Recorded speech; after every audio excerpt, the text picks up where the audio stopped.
ಅಶ್ವಿನಿ ಸಹಕಾರವನ್ನ ನಮ್ಮ ಪಾರ್ಟಿಗೆ ನಂಗೆ ಕೇಳಿದ್ದೀವಿ. ಪುನೀತ್ ರಾಜ್ಕುಮಾರ್ ಅವರು ನಮ್ಮ ಜೊತೆ ಇಲ್ಲ. ಅವರು ಶಿವೈಕ್ಯರಾಗೋದಕ್ಕೆ ಸ್ವಲ್ಪ ದಿನ ಮೊದಲು ನನಗೆ ಸಿಕ್ಕಾಗ ಈ ಮನೆಗೆ ಊಟಕ್ಕೆ ಬರಬೇಕು ಅಂತ ಕರೆದಿದ್ರು. ಆದರೆ ನಾನು ಬರೋಕ್ಕಾಗಿರಲಿಲ್ಲ.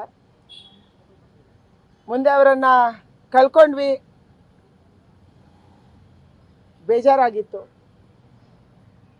ಇವತ್ತು ಅಶ್ವಿನಿ ಅವರು ಅವರ ನೆನಪಲ್ಲಿ ಜೀವನವನ್ನು ಮಾಡ್ತಾ ಇದ್ದಾರೆ. ಅಶ್ವಿನಿ ಅವರಿಗೆ ರಾಜಕೀಯ ಪಾರ್ಟಿ ಇಲ್ಲ, ಆದರೂ ಕೂಡ ನಿಮ್ಮ ಸಹಕಾರ ಬೇಕು, ನಿಮ್ಮ ಬೆಂಬಲ ಬೇಕು, ಆಶೀರ್ವಾದ ಬೇಕು. ಭಾರತೀಯ ಜನತಾ ಪಾರ್ಟಿಗೆ ಇವತ್ತು ಮೋದಿ ಅವರು ಇಷ್ಟೊಂದು ದೊಡ್ಡ ಪ್ರಮಾಣದಲ್ಲಿ ಕೆಲಸ ಮಾಡುವಂಥ ಸಂದರ್ಭದಲ್ಲಿ ಪುನೀತ್ ರಾಜ್ಕುಮಾರ್ ಅವರು ಕೂಡ ಮೋದಿಯವರನ್ನು ಮೆಚ್ಕೊಂಡಿದ್ರು, ಭೇಟಿಯಾಗಿದ್ದರು. ಅವರಿಬ್ಬರು ದಂಪತಿಗಳು ಭೇಟಿಯಾಗಿದ್ದರು. ಅದಕ್ಕಾಗಿ ಅವರ ಸಹಕಾರವನ್ನು ಕೂಡ ಅವರು ನಮ್ಮದೇ ಕ್ಷೇತ್ರದಲ್ಲಿದ್ದಾರೆ. ಡಾಕ್ಟರ್ ಅಶ್ವಥ್ ನಾರಾಯಣ ಅವರ ಒಂದು ರೀತಿಯಲ್ಲಿ ನೇಬರ್ ಅಂತ ಹೇಳ್ಬೋದು. ಮಲ್ಲೇಶ್ವರಮಲ್ಲಿ ಇದೇ ಭಾಗದಲ್ಲಿ ಅವರು ಇದ್ದಾರೆ. ಅದಕ್ಕಾಗಿ ನಮ್ಮ ಕ್ಷೇತ್ರದಲ್ಲಿರುವಂಥ ವೋಟರೂ ಹೌದು. ಆ ಕಾರಣಕ್ಕಾಗಿ ಅವರನ್ನು ಭೇಟಿ ಮಾಡಿ ಅವರ ಸಹಕಾರವನ್ನು ಕೂಡ ನಾವು ಕೇಳಿದ್ದೀವಿ.